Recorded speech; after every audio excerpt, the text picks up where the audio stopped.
Hey, what's up my friends? Grant Baldwin here from the Speaker Lab. Welcome back to another speech breakdown where today we're going to be taking a talk from my friend Nicole Walter, who's a phenomenal entrepreneur and keynote speaker. We're going to be taking this presentation that she gave recently and walking through, breaking down things that she did well, things that she can improve on, and some things that you can apply to your next presentation. So this is a great talk. Nicole is a very likable personality, has a great smile, and is all around a lot of fun. So let's get right into this presentation from Nicole Walters.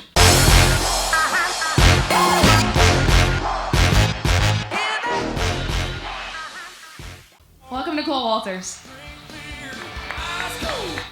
Okay, so two things I want to talk about when it comes to introductions. So one of the things that just happened there, this has nothing to do with Nicole, but the gal that was giving the introduction there, she's kind of saying her name as she's leaving the stage and as she's exiting. So ideally, whenever someone is giving an introduction, you want to make sure that you plant, that you stand, that you deliver it, and finish your thought and then move. And this is true whether someone's giving an introduction or whenever you're making your presentation. So you don't want to be like moving while you're trying to make a big thought. The other thing too is you have some background music that's happening while Nicole is coming up to speak. Now, background music is actually really valuable and can be a key way to develop atmosphere and energy amongst an audience. So anytime you're especially like in a workshop where maybe it's just kind of you and the audience, as people are coming in, a simple thing to do is just play some music in the background because it kind of creates a little bit of momentum, creates a little bit of buzz and energy before you speak. And anytime you have the opportunity to have a kind of what would be called like walk-up music as you're coming on stage, it's always a good idea to do that. Standing ovation before she starts. Come on now.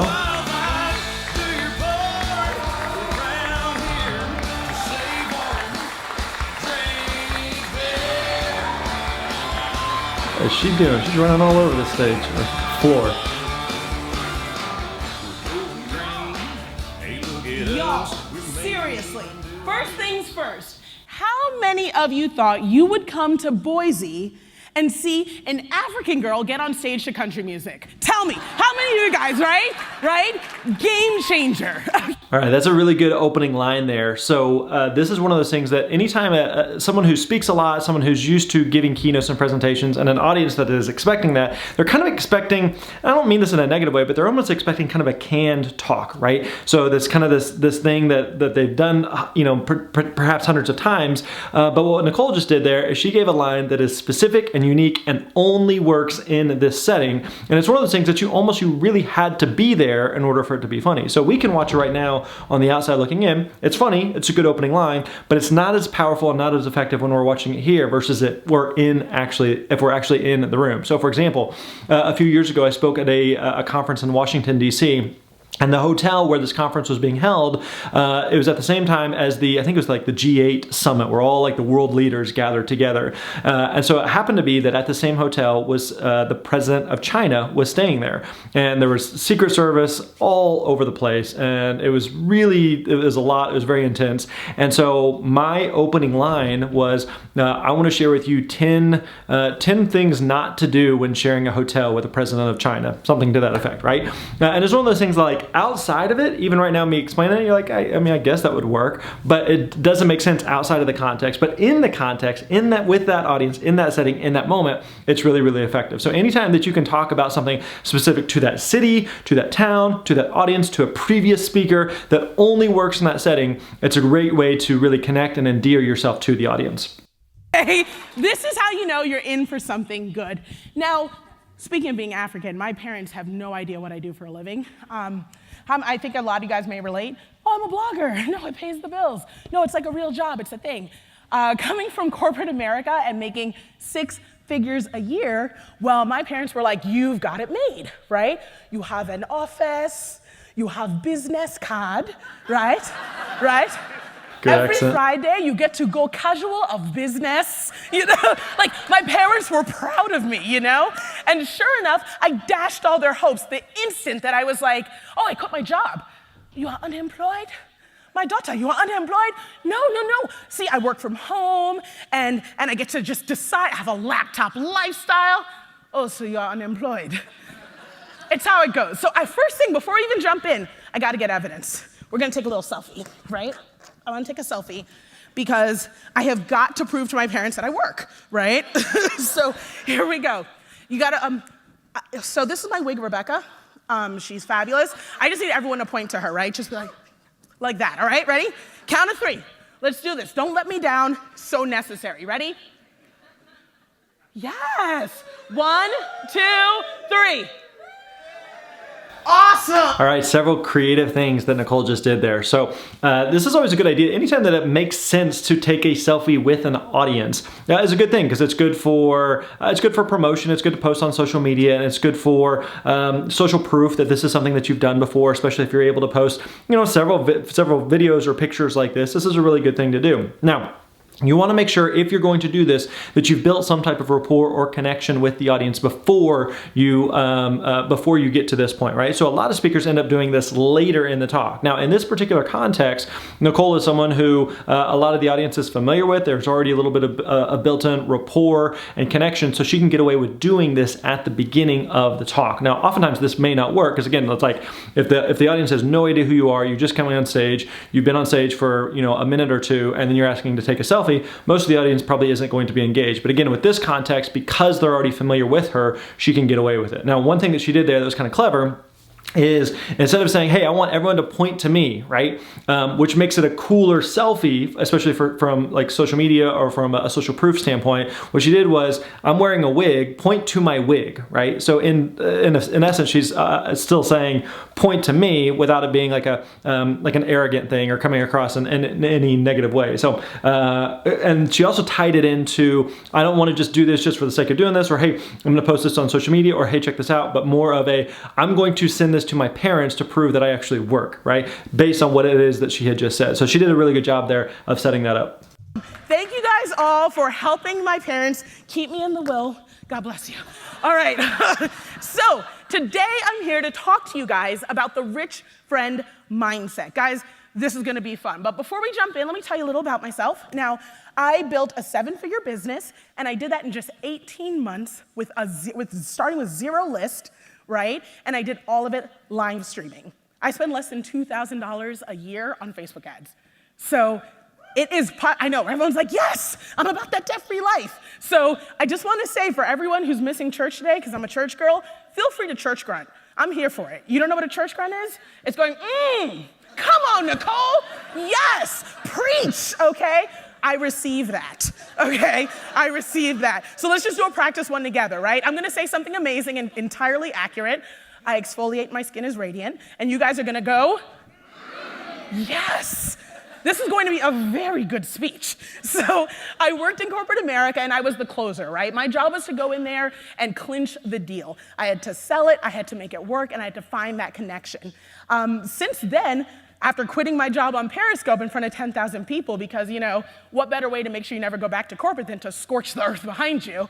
I've been blessed to be able to have keynote speaking engagements with Dave Ramsey, Chalene Johnson, Brendan Burchard, Seth Godin, right? How awesome is that, And some guy named Nathan Barry, I don't know.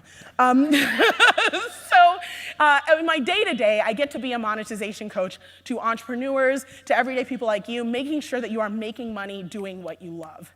So, bonus facts, I'm a real person too. Now, whenever you're giving some of these accolades, this is a good way to build some authority with an audience. So you're kind of, before you get into the meat and potatoes of what it is that you're going to be talking about, you're telling the audience here's why you should trust me. Here's why you should listen to me. Now, there's definitely going to be a fine line here of saying, hey, look at all the things that I have done, and having it come across as oh wow, this person's very accomplished, and I can definitely learn some things from them, versus it feeling cocky or arrogant. Now, again, the thing that Nicole has is she has some rapport with the audience, she has a connection with the audience, but she's also a very likable person. She has a very likable personality. And so it's a fine line to walk where it becomes annoying, but Nicole does a really good job of not crossing that line and not being annoying or not being just kind of a goofy-ish, right? Now, one of the things that you can do though is that you can use some of those things that she just talked about of, I've shared the stage with this person and this person and this person and this person. You can put those in your introduction, so that way it's not necessarily you who's saying, hey, look at my resume, look what I've done, but you can have someone else sharing those things on your behalf. Now, whenever it comes to the introduction, you don't necessarily want to just leave it up to, the client or the host or whoever it is that you're working with. You want to map that out, script that out, and be clear with them that This is not like bullet points. You don't have to memorize this. You don't have to wing it or anything. I want you to read this as it is written, all right? So I always, I travel with an introduction. We always send that to the client ahead of time and make sure that they have that so they don't have to come up with it. And stress to them, like, you don't have to come up with anything. I've got it all. All you have to do is read it as it is written. So again, she could have, it works fine with the way she did it, but she could have had the person that was doing the introduction there include that in the introduction there, so she didn't necessarily have to be the one that shares that. Right? My favorite wig, Rebecca, she's here. It's important. She likes to upstage me, so I always like just give her time. I'm also an adoptive mom to 3 sisters. I have a 5-year-old, a 15. Thank you, thank you. Thank you guys so much. Yes, I have a 5-year-old, a 15-year-old, and a 17-year-old. My 17-year-old is getting ready to go to college. And I've been married for 8 years to this round Jewish lawyer named the Hubban, right there. Guys, I have a type, okay? I was on Wheel of Fortune in 2005. And I actually came in second to Wendy from Wisconsin, who won a Saturn Sky. Whatever, I'm not sensitive about it. It's a little too soon. And because I want to make sure that you leave here feeling like you learned something, I got a little life tip for you. So for those of you guys who are new, raise your hand if you're new to Boise, if this is your first time.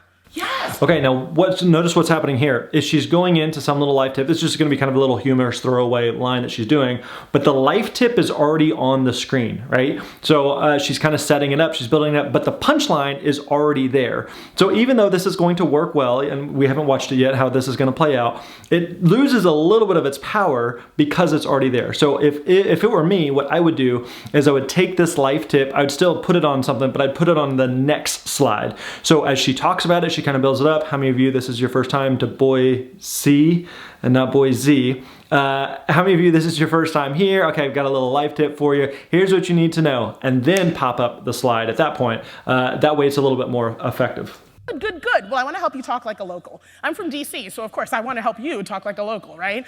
So Boise is not pronounced Boise, right?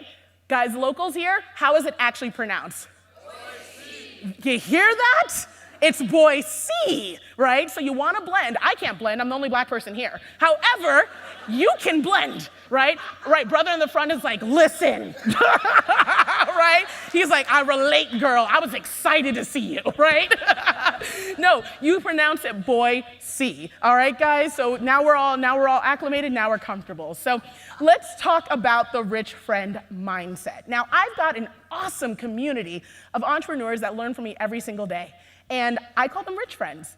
And why do I call them rich friends? Because they're rich in purpose, because they're rich in mission, because they're rich in values, because they're rich in faith. And oftentimes we correlate being rich with money. And you guys are all rich right now. But there are a couple of things that I want to do to help you dismantle the excuses that are in your life, help you accept and receive the purpose that's in front of you, and become better bloggers and business owners. So, I blog too. I started off with a blog all about hair. Who would have thought, right? So about 6 years ago, I shaved all my hair off and I documented myself growing it back naturally without chemicals. I figured I'm so good looking, I exfoliate so frequently, and my skin's so radiant, I don't need hair. You know what I mean? I don't need hair. So under Rebecca, I have all my hair back, but starting my blogging process was amazing, and I was profitable within 90 days. I was making money on my blog. I did not do free from day one in hopes of eventually getting paid. I started the right way, right from the beginning. And I'll be talking to you guys more about that in my workshop at 11:15. Write that down. All right, good little open loop there. So this is a great idea of anytime you're speaking at a conference where you're doing both a keynote and a workshop. When possible, you always want to do the keynote first and then the workshop later, because it gives you the opportunity to do what Nicole just did, which is to tease the workshop. And what I've noticed is, I've had this in my own experience, if I do a workshop and then the keynote, nobody comes to my workshop, or it's a very small attended workshop. Versus if I do the keynote, I build some rapport, build some connection, build some likability and trust with the audience. Then when I do the workshop later, then I have a much bigger crowd versus if I did it before. So just a little tip there. Workshop right here, 11:15. But so far to date, I have over 500 articles that I've written. I have had events, ads, and sponsorships specifically for this brand, over 50 of them, and I'm fully monetized today. So I haven't posted on that blog in 2 years, and it still generates me just under $1,000 a month without any effort. So here's a truth moment for you. You've been caring about the wrong things. And you heard my friend Levi talk about it. We worry so much about the numbers and the subscribers and the followers and the views and the clicks. And we spend so much time investing ourselves in these things as if they're what matter. But you know what? They're just distractions from your excellence. All they are is an opportunity for you to make excuses. Well, my business isn't doing well because I don't have enough subscribers.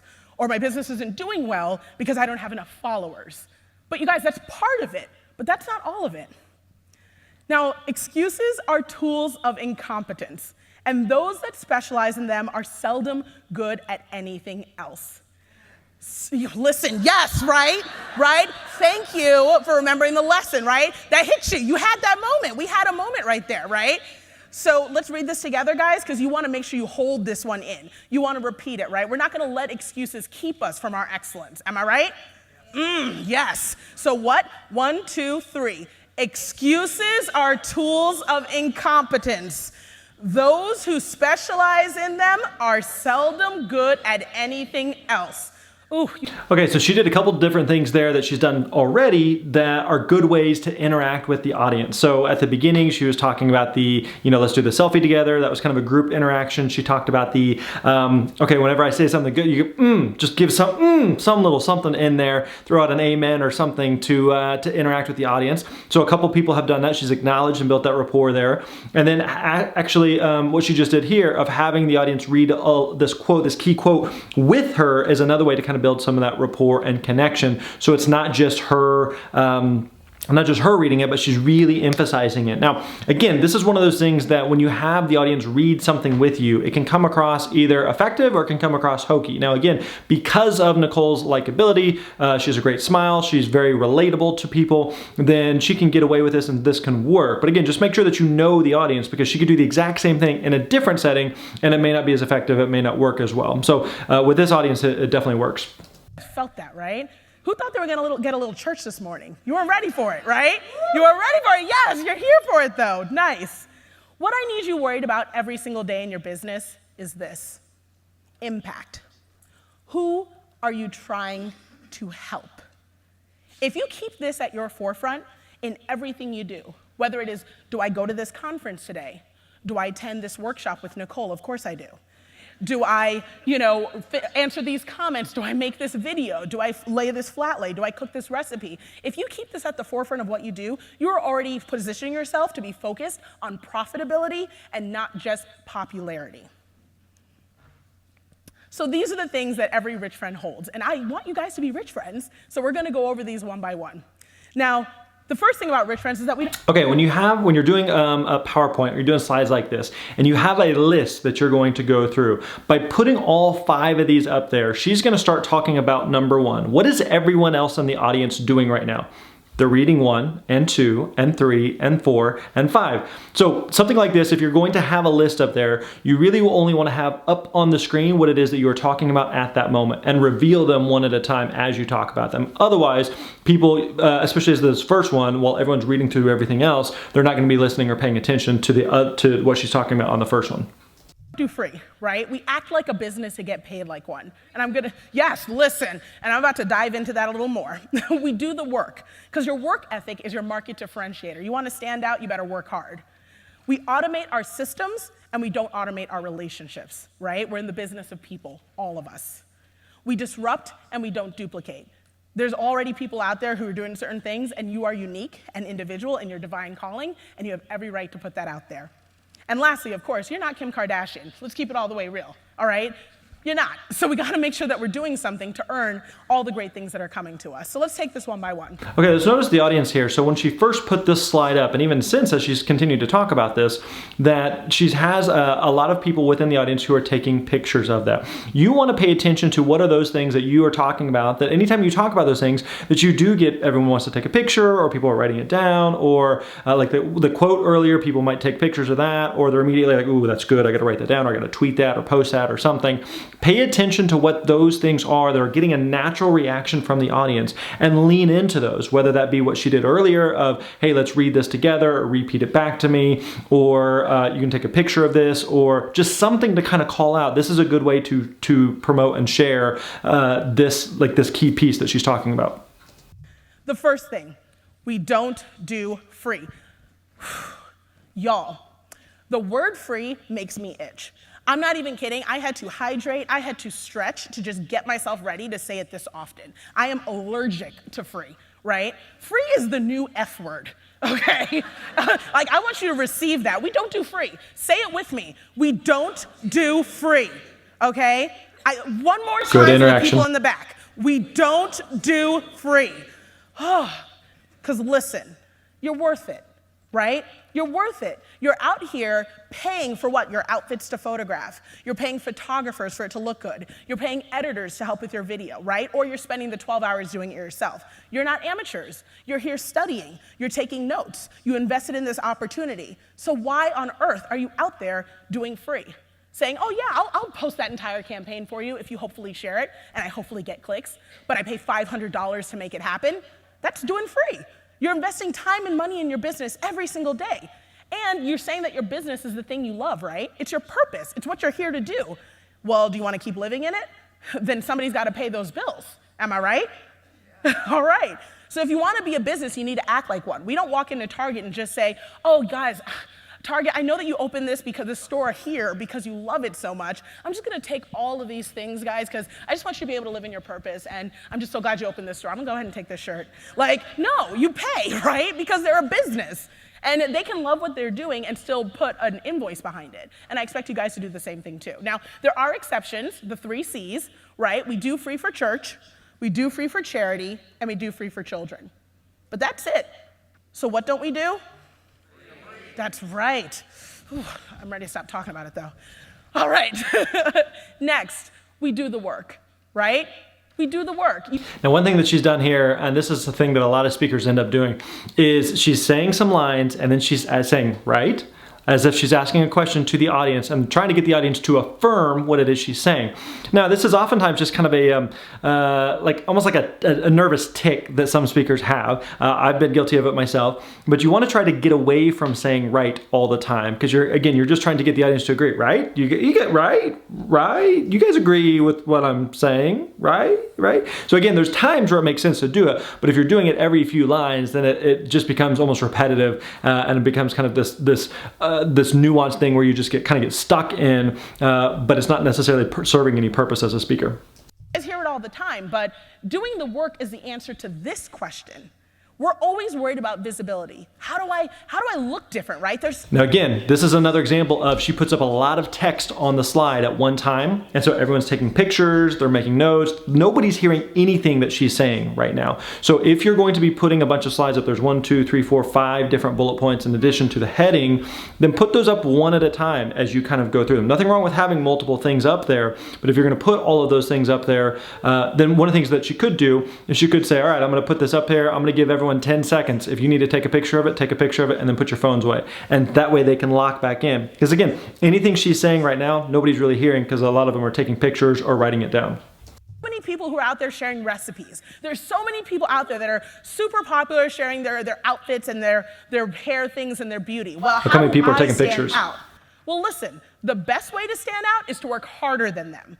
And I'm not talking about pointless every single day hustle that doesn't include being intentional in your action. That's not what I'm saying. I'm talking about taking the initiative to get out there and build something great and show up for yourself, being internally motivated, doing what you'll say you'll do. If you're gonna host a giveaway, make sure you put your stuff in the mail, right? You know, if you're gonna go out there and you're saying, guys, I'm gonna post every Tuesday and every Friday, actually doing that, right? How many people fall off of blogging because they're inconsistent? Raise your hand, just be honest, right? We're all friends in this room. Raise your hand if consistency is tough. Am I right? It's tough. It's the hardest challenge. But understand that if you guys look around and you're saying, oh my gosh, all these people have a hard time being consistent, if you start being consistent, how much stronger of a blogger are you, right? How much of your competition have you eliminated? Be consistent. Do the work. Now, I want to tell you a story about when I first started blogging, and this is an example of doing the work, right? I went to an event that I knew would have a Okay, this is a good opening line. I like anytime that you're going to tell a story to open with telling them that you're going to tell them a story. Because here's what happens.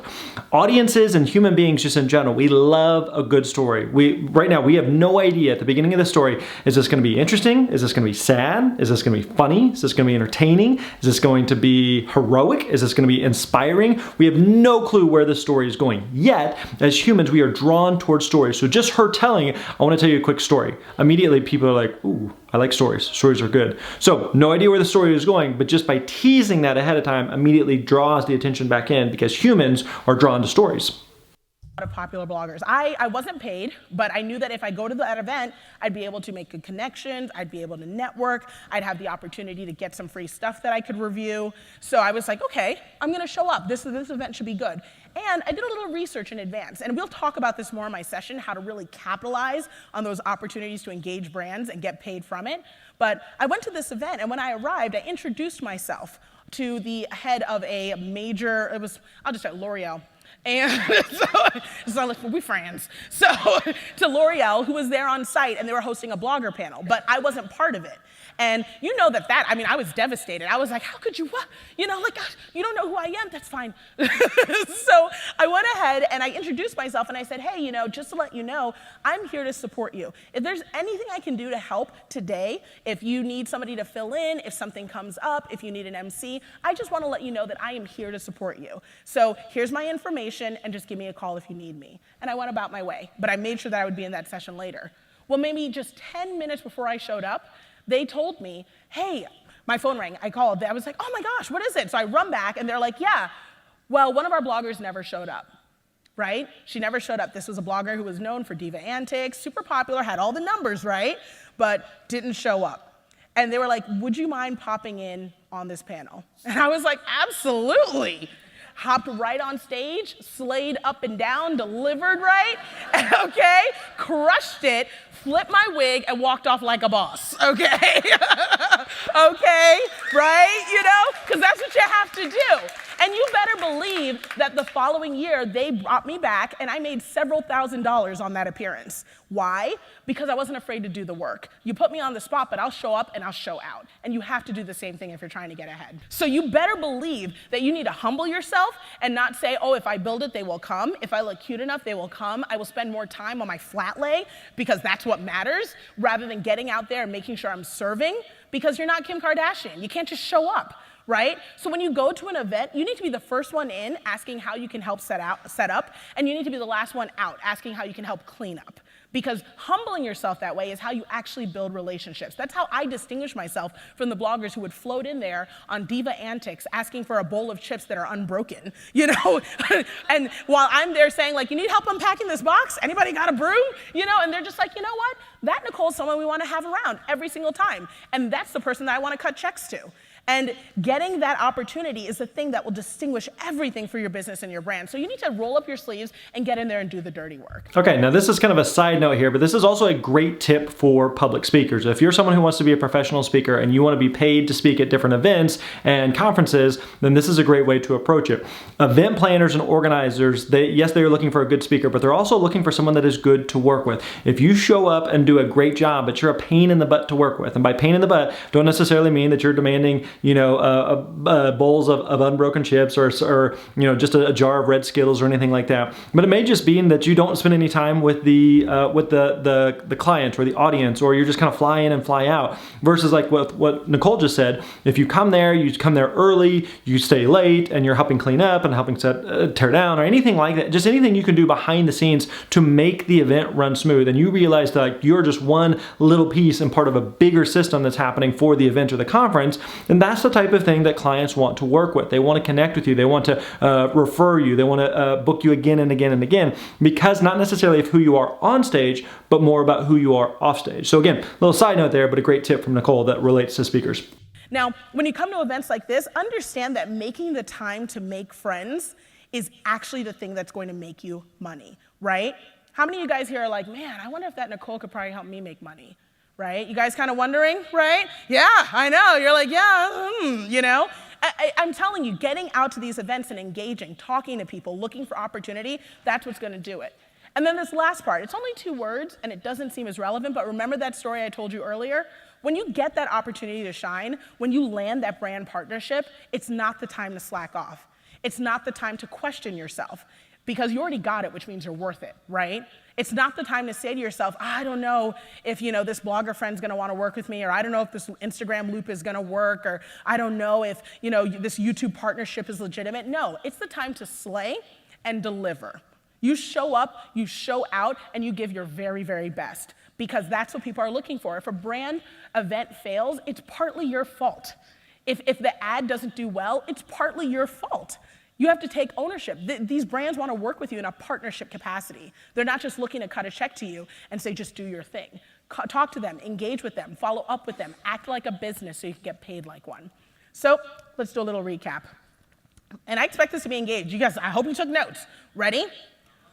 All right. So do we do free?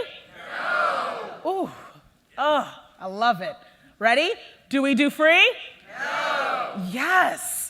I like this. So this whole thing here at the end is call and response, and this is a way for people to remember what it was she talked about. How many times have you listened to a presentation or a talk, and you left, and 30 minutes later you're like, I have no idea what that was about. I can remember a story, I can remember maybe a funny line that they said, I can remember something that happened within the presentation, couldn't tell you what there was. Especially I can't remember what their 5 points were. So something like this of just kind of recapping it and doing it in a way where she could just read these and move on to the next thing, but by doing it in a way that engages the audience, that's kind of this call and response type mechanism that she's using right now, it's a great way to engage with and connect with the audience and ultimately drill home the points that she's talked about. Of work? No. Are we going to do the work? Yes. That's right. So what do we automate then? Do we automate relationships? No. What are we actually automating? Oh, I love it, a smart crew here. Now, we definitely want to make sure we're disruptors. So if we're disrupting, what are we not doing? Oh, brilliant. I love this. And most importantly, especially for you, because you're really, really cute, and I want to make sure you're not just relying on your selfies, okay? Especially for you. We are not, I'm looking at you. Yes, you. Sunglasses, cute blonde. Yes, you. All right, guys. So who are we not, right? Who are we not? That's right, because we have to do the work. Guys, we are all officially rich friends. Hey, rich friend. This was so much fun. Thank you guys so much. I will see you at 11:15, right? I'll be right here. Guys, it was a pleasure. See you soon.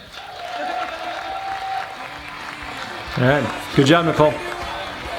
All right, there you go. Hope you enjoyed that speech breakdown of Nicole Walter's keynote. Hey, again, as always, if you like that, I want you to comment in the comments section below and let us know what is one takeaway that you learned from that talk that you are going to apply to your next presentation. Also, make sure that you like the video and don't forget to subscribe. We're posting these speech breakdowns every single week, and we'd love to hear from you about which videos that you would like for us to review in the future. So make sure you comment, like, and subscribe. We'll catch you next time. You're awesome.